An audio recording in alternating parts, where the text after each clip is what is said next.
ഇന്ന് വിശുദ്ധനാടിൻ്റെ ചരിത്രപരമായ ഭൂമിശാസ്ത്രത്തിൻ്റെ പാഠം 5-ാമത്തേതാണ്. ഇത് ഗോത്രപിതാക്കന്മാരെക്കുറിച്ചാണ്. ആദ്യം നമ്മൾ ഗോത്രപിതാക്കന്മാരുടെ കാലഘട്ടത്തെക്കുറിച്ചും ഭൂമിയെക്കുറിച്ചും നുഴഞ്ഞുകയറ്റത്തിൻ്റെ ആദ്യ ഘട്ടങ്ങളെക്കുറിച്ചും സംസാരിക്കും. ഗോത്രപിതാക്കന്മാർ ആട്ടിടയന്മാരായി ഉപജീവനം നടത്തി. അവിടെയും ഇവിടെയും മാത്രമാണ് അവർ സീസണൽ കൃഷിയിൽ ഏർപ്പെട്ടിരുന്നത്. മേച്ചിൽക്കാരായാണ് അവരുടെ ഉപജീവനം നടത്തിയിരുന്നത്. ഇടയ്ക്കിടെ അവർ കാലാവസ്ഥാനുസൃത കൃഷിയിലും ഏർപ്പെട്ടിരുന്നു. ഇസഹാക്ക് ചില പദ്ധതികൾ ആസൂത്രണം ചെയ്തിരുന്നുവെന്ന് നമുക്ക് അറിയാം. അവൻ തൻ്റെ ശ്രമത്തിൽ നിന്ന് നല്ലാഭം നേടി. കേന്ദ്ര മലനാടുകളിൽ നമുക്ക് ശെഖേം ഉണ്ട്. അബ്രാം ശെഖേമിലേക്ക് വന്നതായും യാക്കോബ് ശെഖേമിലേക്ക് വന്നതായും യോസേഫ് തൻ്റെ സഹോദരന്മാരെ അന്വേഷിക്കാൻ ശെഖേമിലേക്ക് പോയതായും പറയുന്നുണ്ട്. ബേത്ലഹേമുമുണ്ട്. അബ്രാം ബേത്ലഹേമിന് സമീപം പോയതായും യാക്കോബ് പദ്ദാൻ അരാമിലേക്കുള്ള യാത്രയിൽ അവിടെ പോയതായും നമുക്ക് അറിയാം. ഹെബ്രോൻ ഉണ്ട്. അബ്രാം ഹെബ്രോണിന് സമീപം താമസിച്ചു. കിഴക്കൻ രാജാക്കന്മാരുമായുള്ള യുദ്ധത്തിൽ അദ്ദേഹത്തിൻ്റെ ചില സഹായികൾ അവിടെ ഉണ്ടായിരുന്നു. യെരൂശലേമുണ്ട്. അബ്രാം തൻ്റെ സഹോദരപുത്രൻ ലോത്തിനെ പിടിച്ചെടുത്ത സൈന്യത്തെ തോൽപ്പിച്ചു മടങ്ങിയപ്പോൾ ഉടൻ യെരൂശലേമാകുന്ന ശാലേമിൻ്റെ രാജാവായ മെൽക്കിസേദെക്ക് പുറത്തുവന്ന് അബ്രാമിനെ കണ്ടു. എഫ്രാത്ത് ബേത്ലഹേമുണ്ട്. ബെന്യാമിനെ പ്രസവിക്കുമ്പോൾ റാഹേൽ മരിച്ചിടം ഇതാണ്. മിഗ്ദാൽ എദെറുമുണ്ട്. ഇത് ഉൽപ്പത്തി 35:21 മണിയിൽ പരാമർശിക്കുന്നു. നെഗവുമുണ്ട്. അബ്രാം നെഗവിലേക്ക് പോയി. ബേർഷേബ. ഇപ്പോൾ ബേർഷേബ അബ്രാം യഥാർത്ഥത്തിൽ താമസിച്ചിരുന്ന സ്ഥലമാണ്. ഇസ്ഹാക്കും അവിടെ താമസിച്ചിരുന്നുവെന്ന് നമുക്ക് അറിയാം. അബ്രാം കുഴിച്ച കിണർ ഇസ്ഹാക്ക് വീണ്ടും കുഴിച്ചു. അഗോരാർ. ഇത് നെഗവിൻ്റെ അതേ പ്രദേശത്താണ്. കൂടാതെ കാദേശ് ബാർനേയ. അവർ ഗിലെയാദിലും മിസ്പയിലും ഉണ്ടായിരുന്നു. യാക്കോബും ലാബായും കണ്ടുമുട്ടിയിടം ഇതാണ്. കൂടാതെ അദ്ദേഹത്തിൻ്റെ ഗാലിഡിനെയും ഹാഗർ ചരിതത്തെയും അവർ പരാമർശിക്കുന്നു. മഹനൈം, ഫ്രാൻസ്, ജോർദാൻ എന്നിവിടങ്ങളിലെ ഒരു പട്ടണമാണ് യാക്കോബ് കുറച്ച് സമയം താമസിച്ചിരുന്ന സ്ഥലം. തുടർന്ന് അദ്ദേഹം പെനുവേലിലേക്കോ പോയി. അതിനുശേഷം സുക്കോത്തിലേക്കു അവൻ തൻ്റെ ആടുകളുമായി കുറച്ച് കാലം താമസിച്ചിരുന്നിടം. ഇപ്പോൾ ഇവിടെ നമുക്കുള്ള പ്രധാന ചോദ്യമാണ്, അവരുടെ ജീവിതശൈലി അല്ലെങ്കിൽ സംസ്കാരത്തിൻ്റെ നിലവാരം എന്തായിരുന്നു? ഹിത്യരാജാവായ ഹട്ടുസിലിസ് തൻ്റെ സാമന്തനായ ഉഗാരിറ്റ് രാജാവായ മിക്മാപയ്ക്ക് എഴുതിയ ഒരു ഔദ്യോഗിക കത്തിൽ ഉണ്ട്. ഞാൻ ഉദ്ധരിക്കുന്നു. ഹാട്ടി രാജാവായ മഹാരാജാവ് ഹൂട്ടെസിലസ് നിക്മാബയോട് ഇപ്രകാരം പറയുന്നു: നിന്റെ സന്ദേശത്തെ ഉദ്ധരിച്ച് ഉറയുടെ പൗരന്മാരായ വ്യാപാരികൾ നിന്റെ പ്രജകളുടെ ഭൂമിയിൽ വലിയ ഭാരമാണെന്ന് സൂര്യൻ മഹാരാജാവ് ഉറയുടെ പൗരന്മാരും ഉഗാരിറ്റിൻ്റെ പൗരന്മാരും തമ്മിലുള്ള ബന്ധത്തിൽ താഴെ പറയുന്ന ക്രമീകരണം ചെയ്തിരിക്കുന്നു. ഉറയുടെ പൗരന്മാർ വിളവെടുപ്പ് കാലത്ത് ഉഗാരിറ്റിൽ അവരുടെ വ്യാപാരം നടത്താം. പക്ഷേ ശീതകാലത്ത് അവർ ഉഗാരിറ്റ് വിട്ട് അവരുടെ സ്വന്തം നാട്ടിലേക്ക് മടങ്ങണം. കൂടാതെ ഉറയുടെ പൗരന്മാർ ശീതകാലത്ത് ഉഗാരിറ്റിൽ താമസിക്കരുത്. അവർക്ക് അവരുടെ പണം ഉപയോഗിച്ച് വീടുകളോ നിലങ്ങളോ സ്വന്തമാക്കാൻ പാടില്ല. യാക്കോബ് ശെഖേമിലേക്ക് മടങ്ങിയെത്തി ശെഖേമ്യരുമായി ഒരു ക്രമീകരണം നടത്തുമ്പോൾ അവർ ആ ഭൂമിയിൽ താമസിക്കാനും വ്യാപാരം നടത്താനും വാഗ്ദാനം ചെയ്യുന്നു എന്ന് നിങ്ങൾക്ക് ഓർമ്മയുണ്ടാകാം. അതിനാൽ വർഷത്തിലെ ചില സമയങ്ങളിൽ ഉറയുടെ പൗരന്മാർ ഉഗാരിറ്റ് നഗരത്തിൽ താമസിക്കരുതെന്ന് രാജാവ് പറയുന്ന ഒരു ഉദാഹരണമാണ് ഇത്. ഹട്ടുസിലിസിൻ്റെ ആത്മകഥയുണ്ട്. എൻ്റെ ദേവി ഇഷ്ടർ ഒരു സ്വപ്നത്തിൽ എനിക്ക് പ്രത്യക്ഷപ്പെട്ടു പറഞ്ഞു, ഭയപ്പെടേണ്ട, ഞാൻ നിന്നെ ഒരു ശത്രുതയുള്ള ദേവതയ്ക്ക് വിട്ടുകൊടുക്കില്ല. എൻ്റെ ദേവി ഇഷ്ടർ എപ്പോഴും എന്നെ രക്ഷിച്ചു, എപ്പോഴും എൻ്റെ കൈ പിടിച്ചു. കാരണം ഞാൻ എൻ്റെ ഭാഗത്ത് ഒരു അനുസരണയുള്ള മനുഷ്യനായിരുന്നു. ദേവന്മാരുടെ മുമ്പിൽ അനുസരണയോടെ ഞാൻ നടന്നു. അതിനാൽ മനുഷ്യരുടെ ദുഷ്ടമായ വഴിയെ ഞാൻ ഒരിക്കലും പിന്തുടർന്നില്ല. ദേവിയുടെ ആജ്ഞപ്രകാരം ഞാൻ പുരോഹിതനായ പെൻഡിപാരസിൻ്റെ മകൾ പുതുഹെപാസിനെ വിവാഹം കഴിച്ചു. ഞങ്ങൾ ഒരു കുടുംബം സ്ഥാപിച്ചു. ദേവി ഞങ്ങൾക്ക് ഭർത്താവിൻ്റെയും ഭാര്യയുടെയും സ്നേഹം നൽകി. ഞങ്ങൾക്ക് പുത്രന്മാരും പുത്രിമാരും ഉണ്ടായി. കൂടാതെ എൻ്റെ സ്ത്രീയായ ദേവി എന്നോട് പറഞ്ഞു, നിങ്ങളുടെ മുഴുവൻ കുടുംബവും എനിക്ക് വിധേയരായിരിക്കുക. എൻ്റെ വീട്ടുകാരോടൊപ്പം ഞാൻ ദേവിയോട് സത്യസന്ധനായിരുന്നു. ഞങ്ങൾ നിർമ്മിച്ചിരുന്ന വീട്ടിൽ അവൾ വസിച്ചു. ഇവ രണ്ടും അബ്രാമിൻ്റെ കാര്യത്തിൽ സംഭവിച്ചതിൻ്റെ സൂചനയാണ്. ദൈവം അബ്രാമിന് പ്രത്യക്ഷപ്പെട്ടു ചില കാര്യങ്ങൾ ചെയ്യാൻ പറഞ്ഞു. അബ്രാം വിശ്വസ്തനായി അവൻ പറഞ്ഞതെല്ലാം ചെയ്തു. ഹമ്മുറാബി 146 കോഡിൽ ഒരു പുരുഷൻ ഒരു ഭാര്യയെ വിവാഹം കഴിക്കുകയും അവൾ തൻ്റെ ഭർത്താവിന് ഒരു വേലക്കാരിയെ നൽകുകയും ചെയ്താൽ ആ വേലക്കാരി കുട്ടികളെ പ്രസവിക്കുകയും പിന്നീട് കുട്ടികളെ പ്രസവിച്ചതിനാൽ അവളുടെ യജമാനത്തിയുടെ പദവി നേടുകയും ചെയ്യും എന്ന് പറയുന്നു. അവളുടെ യജമാനത്തിക്ക് അവളെ പണത്തിന് വിൽക്കാൻ കഴിയില്ല, പക്ഷേ അവളുടെ മേൽ ഒരു അടിമ അടയാളം പതിപ്പിച്ച് അവളെ അടിമ പെൺകുട്ടികളുടെ കൂട്ടത്തിൽ എണ്ണാം. അബ്രാമിന് നൽകപ്പെട്ട ഹാഗാറിൻ്റെ കാര്യത്തിൽ അവളെ അബ്രാമിന് നൽകിയപ്പോൾ അവൾക്ക് ഒരു കുട്ടിയുണ്ടായി.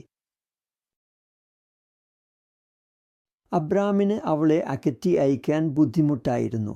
കാരണം കോഡക് ഹമ്മുറാബി പ്രകാരം നിയമം അത് ചെയ്യാൻ അനുവദിക്കുന്നില്ല. നിങ്ങൾക്ക് അവളെ അടിമയാക്കാം.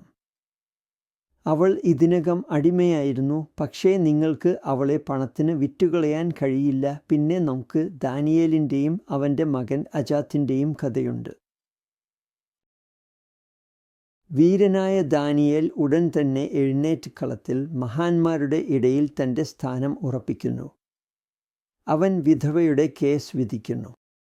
അവൻ പിതാവില്ലാത്തവരുടെ കേസ് തീരുമാനിക്കുന്നു. അവൻ കണ്ണുകൾ ഉയർത്തി നിപുണരും ബുദ്ധിമാനുമായ കോഥാറിൻ്റെയും ഹസ്സാസിൻ്റെയും വരവ് കാണുന്നു. ഇത് വസ്തുക്കൾ നിർമ്മിക്കുന്നതിൻ്റെ ചുമതലയുള്ള ദേവൻ്റെ ഇരട്ട നാമമാണ് ശില്പി ദേവൻ. അവൻ കോഥാറിൻ്റെയും ഹസ്സാസിൻ്റെയും വേഗത്തിൽ വരവ് കാണുന്നു. വീരനായ ഡാനിയേൽ ഭാര്യയോട് വിളിച്ചു പറയുന്നു, ലേഡി ഡാനിയേൽ, ഞാൻ പറയുന്നത് കേൾക്കൂ.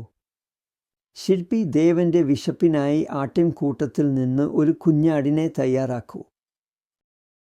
അബ്രാം തൻ്റെ കണ്ണുകൾ ഉയർത്തി 3 പുരുഷന്മാരെ കണ്ടു. സാറയോട് വിളിച്ചു, ഈ 3 പുരുഷന്മാർക്കായി ഭക്ഷണം തയ്യാറാക്കാൻ പറഞ്ഞു എന്ന് നിങ്ങൾ ഓർക്കും. ഹിറ്റൈറ്റ് നിയമകോഡിലെ 46-47 പ്രകാരം ആരെങ്കിലും ഒരു ശില്പിയുടെ എല്ലാ വയലുകളും വാങ്ങുകയാണെങ്കിൽ അവർ രാജാവിനോട് ചോദിക്കണം. രാജാവ് നിർദ്ദേശിക്കുന്ന സേവനങ്ങൾ അവർ നൽകണം. അവൻ വാങ്ങുന്ന ആളുടെ കയ്യിൽ വയലുകൾ ശേഷിക്കുന്നുവെങ്കിൽ അവൻ സേവനങ്ങൾ നൽകേണ്ടതില്ല. ആബ്രഹാം റാഹേലിൻ്റെ ഗുഹ വാങ്ങാൻ ഗ്രഹിക്കുന്നപ്പോൾ ബുഹ്രീം വയലുകളും ലഭിക്കുമെന്ന് അദ്ദേഹത്തോട് പറയപ്പെടുന്നു. ഈ സാഹചര്യത്തിൽ അവൻ ആ വസ്തുക്കളിൽ ഏതെങ്കിലും കൈവശം വയ്ക്കുകയാണെങ്കിൽ അതിൻ്റെ മുഴുവൻ കരം അടയ്ക്കേണ്ടതുണ്ട്. ശേഷം നുസുവിൽ നിന്ന് വരുന്ന ചില അത്യന്തം രസകരമായ വസ്തുക്കൾ ഞങ്ങൾക്ക് ലഭിക്കുന്നു. ഇത് നമ്പർ 56 നിന്നാണ്. ഹുയുടെ മകൻ ടാർമിയ ശുക്രിയോടും കുലാഹുബിയോടും കൂടെ ഹുയുടെ മക്കളായ തൻ്റെ ഈ 2 സഹോദരന്മാരോടൊപ്പം അടിമയായ ശലി ഇഷ്ടറിനെക്കുറിച്ച് നുസു നഗരത്തിലെ ന്യായാധിപന്മാരുടെ മുമ്പിൽ ഒരു കേസിൽ ഹാജരായി. ഇങ്ങനെ ടാർമിയ ന്യായാധിപന്മാരുടെ മുമ്പിൽ സംസാരിച്ചു. എൻ്റെ അച്ഛൻ ഹുയ്ക്ക് അസുഖമുണ്ടായിരുന്നു. അദ്ദേഹം തൻ്റെ കിടക്കയിൽ കിടന്നിരുന്നു. അച്ഛൻ എൻ്റെ കൈ പിടിച്ചു ഇങ്ങനെ എന്നോട് പറഞ്ഞു, എൻ്റെ മറ്റ് മക്കൾ മുതിർന്നവരാണ്. അവർ വിവാഹം കഴിച്ചിട്ടുണ്ട്. പക്ഷേ നീ വിവാഹം കഴിച്ചിട്ടില്ല. അതിനാൽ ഞാൻ നിനക്ക് സലലി ഇഷ്ടറിനെ ഭാര്യയായി നൽകുന്നു. ന്യായാധിപന്മാർ ടാർമിയുടെ സാക്ഷികളെ ആവശ്യപ്പെട്ടു. ടാർമിയ 4 സാക്ഷികളെ ഹാജരാക്കി. അവരെ ന്യായാധിപന്മാർ പരിശോധിച്ചു. പിന്നീട് ന്യായാധിപന്മാർ ശുക്രിയോടും കുലാഹുബിയോടും പറഞ്ഞു, പോയി ടാർമിയുടെ സാക്ഷികൾക്കെതിരെ ദേവന്മാരുടെ സത്യം ചെയ്യുക. ഇവിടെ നിങ്ങൾ സാക്ഷികളുടെ സാക്ഷ്യവും സഹോദരന്മാർ പറഞ്ഞതും താരതമ്യം ചെയ്യുകയാണ്. അപ്പോൾ അത് പറയുന്നു, ശുക്രിയും കുലാഹുബിയും ദേവന്മാരിൽ നിന്ന് പിന്മാറി. അവർ ദേവന്മാരുടെ മുമ്പിൽ പോകാൻ വിസമ്മതിച്ചു. അങ്ങനെ ടാർമിയ കേസിൽ വിജയിച്ചു. ന്യായാധിപന്മാർ അടിമയായ സലുലി ഇഷ്ടറിനെ ടാർമിയക്ക് നൽകി. പിന്നീട് നുസുവിൽ S567 S567 അഗുയുടെ മകൻ സെഗിയുടെ ദത്തെടുക്കൽ ഫലകം. അവൻ തൻ്റെ മകൻ ഷെനേമയെ ദത്തെടുക്കാൻ ശുരിഹ ഇലുവിന് നൽകി. ശുരിഹ ഇലു ഷെനേമയെ സംബന്ധിച്ച് എല്ലാ ഭൂമിയിലും അവൻ്റെ എല്ലാ വരുമാനത്തിലും തൻ്റെ സ്വത്തിൻ്റെ ഒരു ഭാഗം ഷെനേമയ്ക്ക് നൽകി. ശുരിഹിലുവിന് സ്വന്തം മകൻ ഉണ്ടെങ്കിൽ പ്രധാന മകനായി അവൻ ഇരട്ട പങ്ക് എടുക്കണം. ഷെനേമ പിന്നീട് വരും, അവൻ്റെ യോജ്യമായ പങ്കെടുക്കും. ശുരിഹില് ജീവിച്ചിരിക്കുന്ന കാലം ഷെനേമ അവനെ ആദരിക്കണം. ശുരിഹ ഇലു മരിച്ചാൽ ഷെനേമ അവകാശിയായി മാറും. കൂടാതെ കിലംനിനുവിനെ ഷെനേമയ്ക്ക് വിവാഹം കഴിക്കാൻ നൽകിയിരിക്കുന്നു. കിലംനിന് കുട്ടികളെ പ്രസവിച്ചാൽ ഷെനേമ മറ്റൊരു ഭാര്യയെ സ്വീകരിക്കരുത്. പക്ഷേ കിലംനിന് പ്രസവിക്കാത്ത പക്ഷം ഷെനേമയ്ക്ക് ഭാര്യയായി ഒരു ദേശത്തിൽ നിന്നൊരു സ്ത്രീയെ നേടാം. കിലംനിന് സന്താനങ്ങളെ അകറ്റി അയക്കാൻ പാടില്ല. കിലംനിനുവിൻ്റെ ഗർഭത്തിൽ നിന്ന് ഷെനേമയ്ക്ക് ജനിക്കുന്ന മക്കൾക്ക് എല്ലാ ഭൂമികളും കെട്ടിടങ്ങളും നൽകണം. എന്നാൽ അവൾക്ക് മകൻ ജനിക്കാത്ത പക്ഷം കിലംനിനുവിൻ്റെ മകൾ ഭൂമികളിൽ നിന്നും കെട്ടിടങ്ങളിൽ നിന്നും ഒരു ഭാഗം സ്വത്തായി എടുക്കണം. കൂടാതെ ശുരിഹ എലു ഷെനേമയ്ക്ക് പുറമെ മറ്റൊരു മകനെ ദത്തെടുക്കാൻ പാടില്ല. അവരിൽ ആരെങ്കിലും വാഗ്ദാനം പാലിക്കാതിരുന്നാൽ ഒരു മിന സിൽവർ, ഒരു മിന ഗോൾഡ് നൽകണം. കൂടാതെ യോളംബയെ കിലംനിനുവിന് ദാസിയായി നൽകിയിരിക്കുന്നു. ഷദിംനിനുവിനെ സഹപാലകനാക്കി. അവൾ ജീവിച്ചിരിക്കുന്ന കാലം അവൾ അത് യോളംബ ആയതിനാൽ അവളെ ആദരിക്കണം. ഷദിംനിന് കരാർ മാറ്റാൻ പാടില്ല. കേളനിനുവിന് കുട്ടികൾ ജനിച്ചാൽ ഷെനേമ മറ്റൊരു ഭാര്യയെ സ്വീകരിച്ചാൽ അവൾ തൻ്റെ കന്യാദാനം എടുത്തു പോകാം. സെഗിയുടെ ശേഷിക്കുന്ന മക്കൾക്ക് മേൽപ്പറഞ്ഞ ഒരു ഭാഗം സ്വത്തുക്കൾക്ക് കീഴിലുള്ള ഭൂമികളും കെട്ടിടങ്ങളും അവകാശപ്പെടാൻ പാടില്ല. ഇപ്പോൾ അത് ദത്തെടുക്കൽ പ്രക്രിയയോടും കുട്ടികളെ ജനിപ്പിക്കുന്നതോടും ബന്ധപ്പെട്ടതാണ്. പിന്നീട് ഗാഡ് 51 നുസുവിൽ നിന്ന് നാശവയുടെ ദത്തെടുക്കൽ ഫലകം. ആർഹേനി മകൻ പൂക്ഷേനി മകൻ വൂഴുവിനെ ദത്തെടുത്തത്. നാശുവ ജീവിക്കുന്ന കാലം മുഴുവൻ വൂളു ഭക്ഷണവും വസ്ത്രവും നൽകണം. നാശുവ മരിച്ചാൽ വൂളു അവനെ അടക്കം ചെയ്യണം. നാശുവയ്ക്ക് ഒരു മകൻ ഉണ്ടെങ്കിൽ അവൻ വൂളുവിനൊപ്പം സ്വത്ത് തുല്യമായി വിഭജിക്കണം. നാശുവയുടെ മകൻ നാശുവയുടെ ദേവന്മാരെ ഏറ്റെടുക്കണം. പക്ഷേ നാശുവയ്ക്ക് മകൻ ഇല്ലെങ്കിൽ വൂളു നാശുവയുടെ ദേവന്മാരെയും ഏറ്റെടുക്കണം. അതിനു പുറമെ തൻ്റെ മകൾ നെഹുയെ വൂളുവിന് ഭാര്യയായി നൽകിയിട്ടുണ്ട്. വൂളു മറ്റൊരു ഭാര്യയെ സ്വീകരിച്ചാൽ നാശുവയുടെ ഭൂമിയും വീടുകളും ഒഴിഞ്ഞുവിടണം. ആരെങ്കിലും ഈ കരാർ ലംഘിച്ചാൽ ഒരു മിന വെള്ളിയും ഒരു മിന സ്വർണവും നൽകണം. കാനാൻ മുഴുവൻ ഈ ചലനങ്ങളുടെ കാരണം എന്തായിരുന്നു? അവ പ്രാദേശിക ഭരണാധികാരികളുമായി ബന്ധം സ്ഥാപിക്കാൻ നടത്തിയ ശ്രമങ്ങളായിരുന്നോ, അല്ലെങ്കിൽ രണ്ടാമത്തെ സഹസ്രാബ്ദത്തിലെ വലിയ കുടിയേറ്റത്തിൻ്റെ ഭാഗമായിരുന്നോ? അത് നമുക്ക് അറിയാൻ പ്രയാസമാണ്. കാരണം അത് നമ്മോട് പറയുന്ന ലിഖിത രേഖകൾ നമ്മുടെ പക്കലില്ല. അവർ എപ്പോഴാണ് കാനാനിൽ ഉണ്ടായിരുന്നത്? ചാവുകടലിനടുത്തുള്ളവർക്കെതിരെ രാജാക്കന്മാർ നടത്തിയ ആക്രമണത്തിൽ 5 പേർക്കെതിരെ 4 രാജാക്കന്മാർ ഉണ്ടായിരുന്നുവെന്ന് നമുക്കറിയാം. അവർ മെസൊപ്പൊട്ടേമിയയിൽ നിന്നാണ് വന്നത്. ഇംഗ്ലണ്ടിലെ ചരിത്രകാരന്മാരുടെ അഭിപ്രായത്തിൽ ഇത് ഹമ്മുറാബിയുടെ കാലത്തേക്കാൾ മുമ്പ് നടന്നിരിക്കണം. കാരണം ഹമ്മുറാബി തൻ്റെ ഭരണത്തിൽ മുഴുവൻ ദേശവും ഏകീകരിക്കാൻ കഴിഞ്ഞു. അതുകൊണ്ട് 4 അല്ലെങ്കിൽ 5 രാജാക്കന്മാർ വേർതിരിച്ച് ഭരിക്കില്ല. അവർ മെസൊപ്പൊട്ടാമിയയിൽ നിന്നുള്ളവരായതിനാൽ അവർ രാജാവിൻ്റെ പാത പിന്തുടരുന്നു. കൂട്ടുകെട്ടുകൾ മെസൊപ്പൊട്ടാമിയയിൽ നിന്നുള്ളവരാണ്. ആ 5 പേരും ചാവുകടലിനു ചുറ്റുമുള്ള നഗരങ്ങളിലെ 4 രാജാക്കന്മാരും.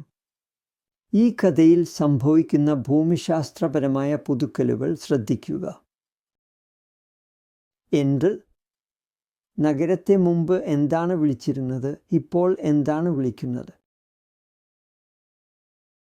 നാം അമർണ കാലഘട്ടത്തിലേക്ക് എത്തുന്നു.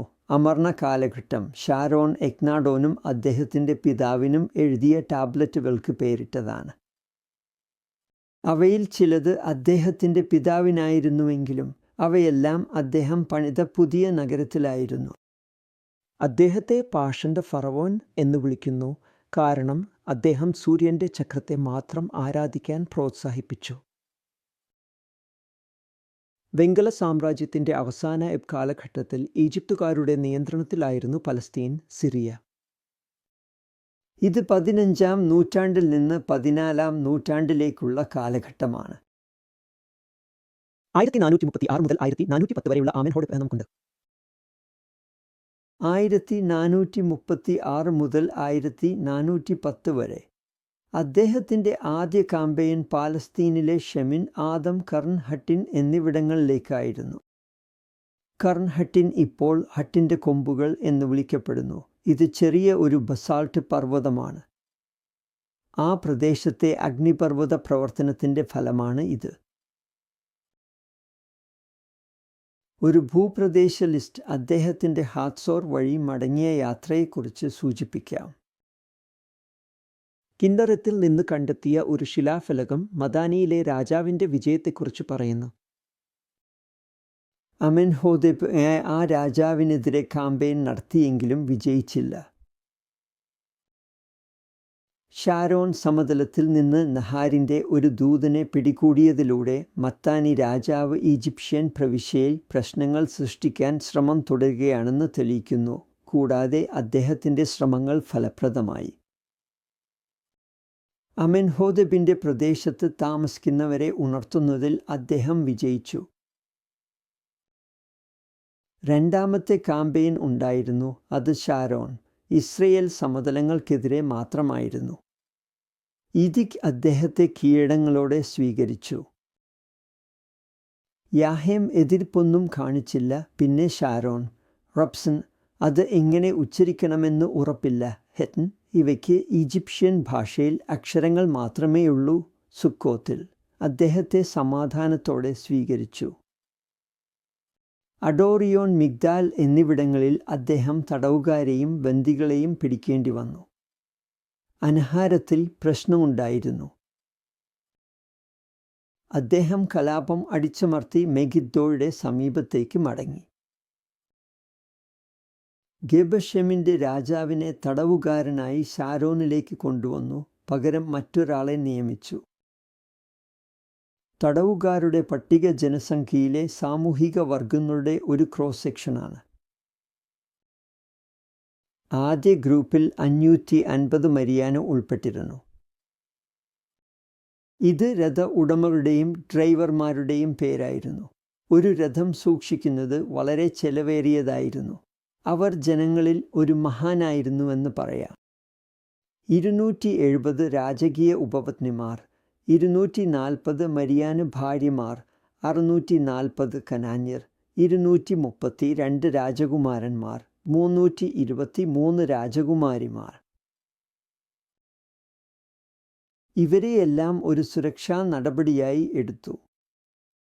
ഇവരെ മിസ്രയീമിൽ സൂക്ഷിച്ചു.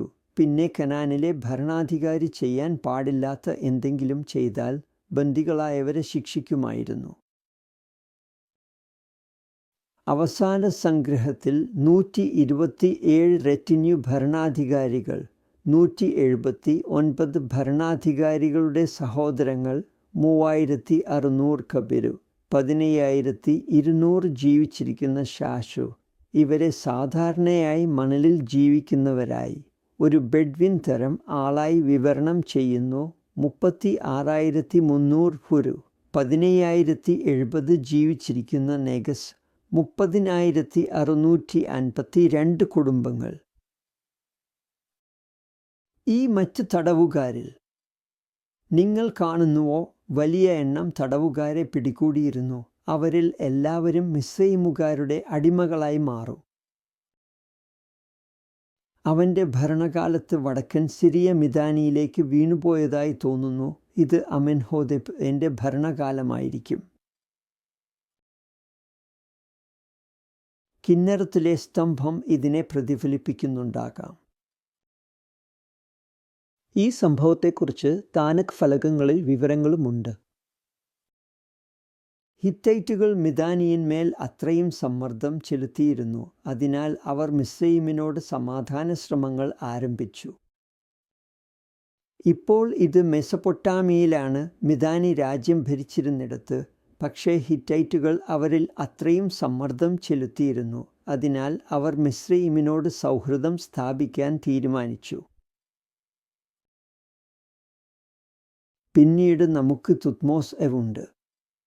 ഹട്ടിനുമായുള്ള മിതാനിയുടെ പ്രശ്നങ്ങൾ മുതലെടുത്ത് അദ്ദേഹം പാലസ്തീൻ സിറിയയിലെ വീണുപോയ പ്രദേശങ്ങൾ വീണ്ടെടുക്കാൻ ശ്രമിച്ചു.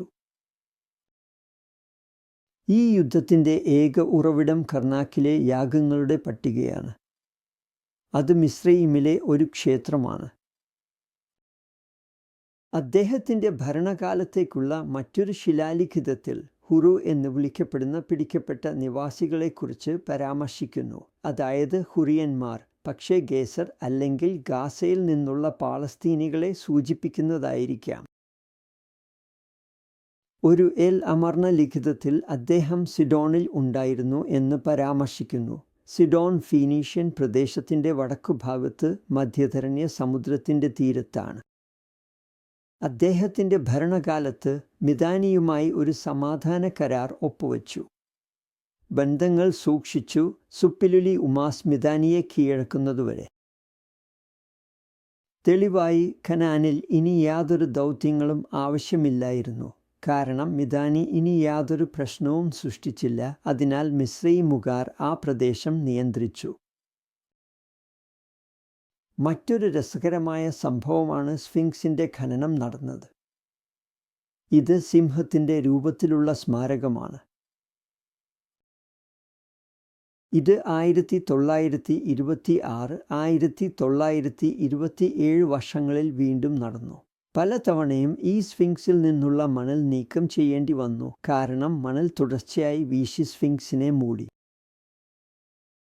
അമൻഹോദെപ്പ് മൂന്നാമൻ ഉണ്ടായിരുന്നു. അദ്ദേഹം 38 വർഷം ഭരിച്ചു. 1400 അവസാനം മുതൽ 1300 ആദ്യത്തെ മൂന്നിലൊന്ന്. അദ്ദേഹം മിതാനി രാജകുമാരിയായ ഗിലുഹെപ്പയെ വിവാഹം കഴിച്ചു. അത് അദ്ദേഹത്തിൻ്റെ 10ാം വർഷത്തിലായിരുന്നു. അദ്ദേഹം അവളെ വിവാഹം കഴിച്ചു. സുബിലുലി ഉമ്മയുടെ ആദ്യത്തെ സിറിയൻ ആക്രമണം അദ്ദേഹത്തിൻ്റെ 33 വർഷത്തിലായിരുന്നു. പക്ഷേ സുബിലുലി ഉമ്മയെ തുഷ്ര തോൽപ്പിച്ചു. മിതാനി രാജാവ് ചില കൊള്ള ഈജിപ്തിലേക്ക് അയച്ചു. അദ്ദേഹത്തിൻ്റെ ഭരണകാലത്ത് ഒരിക്കൽ അദ്ദേഹം സിഡോൺ സന്ദർശിച്ചു. അദ്ദേഹത്തിൻ്റെ 36 വർഷത്തിൽ അദ്ദേഹം രണ്ടാമത്തെ മിതാനി രാജകുമാരിയായ തദുഹെപ്പയെ വിവാഹം കഴിച്ചു. ഇപ്പോൾ മിതാനി ഈജിപ്തിലേക്ക് 2 രാജകുമാരിമാരെ അയച്ചതായി നിങ്ങൾ ശ്രദ്ധിക്കുന്നു. എന്നാൽ ഈജിപ്തിൽ നിന്ന് മറ്റ് രാജ്യങ്ങളിലേക്ക് രാജകുമാരിമാർ പോകുന്നത് ഉണ്ടായിരുന്നില്ല. അത് ശരിയായതായി കണക്കാക്കപ്പെട്ടിരുന്നില്ല. മറ്റാരെയെങ്കിലും സമീപിക്കുന്ന ആദ്യത്തെ രാജകുമാരി സോളമോനിലേക്കാണ് അവരെ പിന്നെ ഭരിച്ചിരുന്ന. ആ രാജ്യത്തിൻ്റെ പേര് ഇപ്പോൾ എനിക്ക് ഓർമ്മയില്ല. അവൻ സോളമനോട് മത്സരിച്ച് ഈജിപ്തിൽ താമസമാക്കി. രാജ്ഞിയുടെ ഒരു സഹോദരിയെ അവന് ഭാര്യയായി കൊടുത്തു. ഈജിപ്തിനോട് വിശ്വസ്തമായിരുന്ന ബൈബ്ലോസിന് അമരു എന്ന ചെറിയ രാജ്യം സമ്മർദ്ദം ചെലുത്തുന്നു. ആ രാജ്യം ഭൂമിശാസ്ത്രപരമായി നിർവചിക്കാനാകില്ല, പക്ഷേ പ്രധാന കേന്ദ്രം ലെബനീസ് മലനിരകളിൽ ആയിരിക്കാം. അടുത്ത ഫറോവയുടെ ഭരണകാലത്ത് അതിൻ്റെ ശക്തി കടൽത്തീരത്തേക്ക് വ്യാപിച്ചു. ബിബ്ലയിൽ നിന്ന് സുമർ പിടിച്ചു, പക്ഷേ പിന്നീട് അത് നഷ്ടപ്പെട്ടു. ഈ രാജാവായ അമെൻഹോദെബ് 102 സിംഹങ്ങളെ കൊന്നതായും നമ്മോട് പറയുന്നു. അവൻ്റെ ആദ്യ 10 വർഷങ്ങളിൽ. ഇതിൽ പലതും പാലസ്തീൻ, സിറിയ പ്രദേശങ്ങളിലായിരുന്നു. അയാൾ തായി എന്ന സാധാരണക്കാരിയെ വിവാഹം കഴിച്ചു. അവൾക്കു വേണ്ടി ഒരു തടാകം കുഴിച്ചു, അതായത് അവളുടെ ഗുണത്തിനായി ഒരു തടാകം നിർമ്മിച്ചു. അവൻ തൻ്റെ രോഗം സുഖപ്പെടുത്താൻ മിഡിൽ ഈസ്റ്റിൽ നിന്ന് ഈസ്റ്ററിൻ്റെ ഒരു പ്രതിമയും അയച്ചു. അത് അവനെ സഹായിച്ചില്ലെന്ന് തോന്നുന്നു, കാരണം അവൻ്റെ മകൻ അവനൊപ്പം സഹഭരണാധികാരിയായി ഭരണം ആരംഭിച്ചു. ആ മകൻ അമെൻഹോദെബ് എവ്, അല്ലെങ്കിൽ സാധാരണയായി എത്നാഡൻ എന്ന് വിളിക്കപ്പെടുന്നു. അവൻ ഒരു മതപരിഷ്കർത്താവായിരുന്നു. അവൻ എല്ലാ ക്ഷേത്രങ്ങളും അടച്ചു. ഈജിപ്തിലെ എല്ലാ ദേവന്മാരെയും ഒഴിച്ച് സൂര്യചക്രത്തെ അംഗീകരിക്കുകയും എല്ലാവരും സൂര്യചക്രത്തെ ആരാധിക്കണമെന്നും. അവൻ്റെ 5-ാം വർഷത്തിൽ, അതായത് പിതാവിനൊപ്പം സഹഭരണാധികാരിയായിരുന്ന 5-ാം വർഷത്തിൽ, അവൻ അഖെതാദനിലേക്കോ എൽ മർനയിലേക്കോ മാറി. അവൻ പലസ്തീനിൽ ഒരു സൈനിക പ്രവർത്തനത്തെക്കുറിച്ച് ആലോചിച്ചു, പക്ഷേ അത് ഒരിക്കലും നടപ്പാക്കിയതായി തോന്നുന്നില്ല. ഇപ്പോൾ അഖിനാഡൻ്റെ കാലത്ത് പലസ്തീൻ എങ്ങനെയായിരുന്നു? ഇത് അമർണ കാലഘട്ടമാണ്. സമതലങ്ങളിലെ നഗരങ്ങൾ ചെറിയ പ്രദേശങ്ങളെ ഭരിച്ചിരുന്നുവെന്ന് തോന്നുന്നു, എന്നാൽ മലനിരകളിലെവിടെയായിരുന്ന നഗരങ്ങൾ കൂടുതൽ വ്യാപകമായ സ്വാധീനമുണ്ടായിരുന്നു.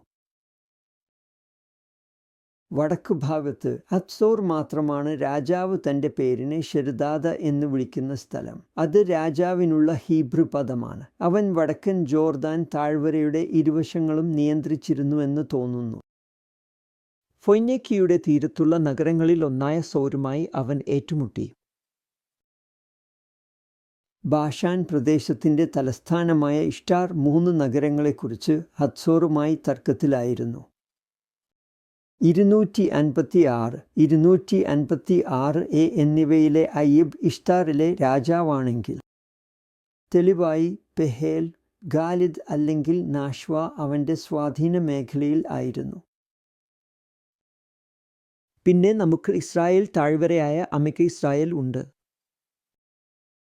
മെഗിദ്ദോ ഉണ്ട്. സ്വാധീനം ഷെനേമയിലും ജാഫിറിലും വരെ വ്യാപിച്ചു. അക്കോ ഇത് തീരദേശത്താണ്. ഷിംറോൻ രാജാവിനൊപ്പം ഹനത്തോനിൽ ഒരു ബാബിലോണിയൻ കരവാൻ തട്ടിയെടുത്തു.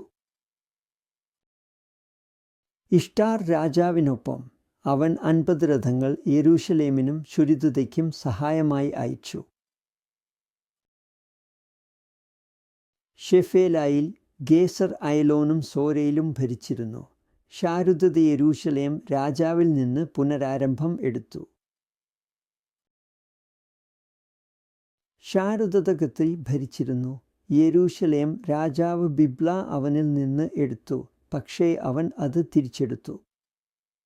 പിന്നീട് അവൻ അബിരുവിനെതിരെ യെരൂശലേം രാജാവിനൊപ്പം ചേർന്നു. ശേഷം ലാഖീഷ് ഉണ്ട്. ലാഖീഷ് ഗൂഢാലോചനയുടെയും മത്സരത്തിൻ്റെയും രംഗമായിരുന്നു. രാജാവിനെ അവൻ്റെ സേവകർ കൊന്നു, അവർ അബിരുവായി. പിന്നീട് മലനിരകളിൽ ലബിയ ഭരിച്ചിരുന്ന ഷെഖേം ഉണ്ട്. വിവിധ രാജാക്കന്മാർ അവരുടെ കാര്യങ്ങളിൽ ഇടപെടൽ ആരോപിച്ചു. യെരൂശലേം രാജാവ് തൻ്റെ പട്ടണം അബിരുവിന് കൈമാറിയതായി പറഞ്ഞു. അവൻ ഒരിക്കൽ വടക്കൻ രാജാക്കന്മാരാൽ പിടിക്കപ്പെട്ടു. അനത്തോൻ രാജാവിനെ കൈക്കൂലി നൽകി വിട്ടേച്ചു. പിന്നെ അവൻ കൊല്ലപ്പെട്ടു. അദ്ദേഹം എമിക്കിൻ്റെ പ്രവർത്തനങ്ങളിൽ ഇടപെട്ടു. ഈജിപ്തിൽ നിന്ന് മദാനിയിലേക്കുള്ള കാരവാനുകളിലും ഇടപെട്ടു.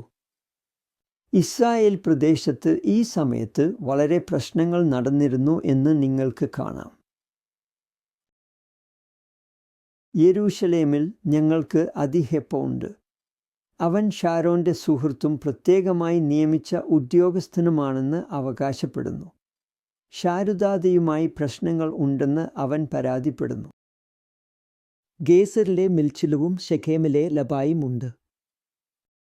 അമർന്ന ഫലകങ്ങൾ ഈ സമയത്താണ് എഴുതിയത്.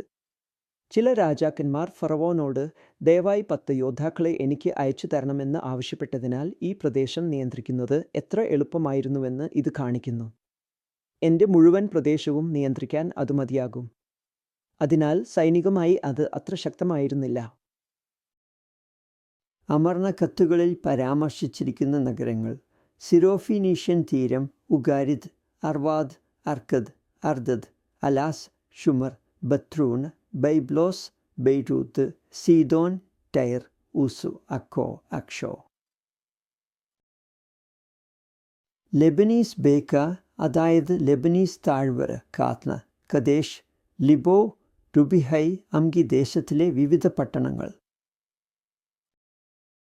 ദമാസ്കസ് പ്രദേശത്ത് ഉബിദേശം, ദമാസ്കസ്, തക്ഷിദേശം. ബാഷാൻ ട്രാൻസ്ജോർഡൻ പ്രദേശത്താണ് ബാഷാൻ. ഇവിടെ ഇഷ്ടാർ ബുസ്രുന, കർൺസാരി ബാഷാൻ. ജസ്രീൽ താഴ്വരയിൽ മെഗിദ്ദോ, താനാക്, ഷിംറോൻ, ഷെനെമ ജിന്നപ്പ്, ഗാഫിയ, ഹമത്തോൺ, സാഹിഹ് എൽബുത്തൂഫ്. ജോർദാൻ താഴ്വരയിൽ ഹത്സോർ, യഹേം, ബേതേൽ, പെഹേൽ, ഷാരോൺ. തീരദേശ സമതലം ഗാപ്പെദുവ, ഗാറ്റിമോൺ, ജോപ്പ, അഷ്കലോൻ, ഗാസ്, ഊസഫ്, ഷെഫേല, ഗേസർ, ത്രിബൂത്ത്, സോര, അയലോൻ, ഗാദ്, ലാഖിഷ്, കേലഹ. മലനാട് പ്രദേശത്ത് ഷെഖേം, യെരൂശലേം, മോൻഹത്ത്, ബേത്ലഹേം. മരിച്ച കടലിന് സമീപം കോധാർ. ഇതോടെ നമ്മുടെ ചർച്ച അവസാനിക്കുന്നു. എന്നാൽ ഈ പേരുകൾ പലതവണ ആവർത്തിക്കുന്നതായി നിങ്ങൾ ശ്രദ്ധിക്കും. അവ മാപ്പിൽ എവിടെയാണെന്ന് ഏകദേശമായി നിശ്ചയിക്കാൻ ശ്രമിക്കുന്നത് നിങ്ങൾക്ക് നല്ലതാണ്.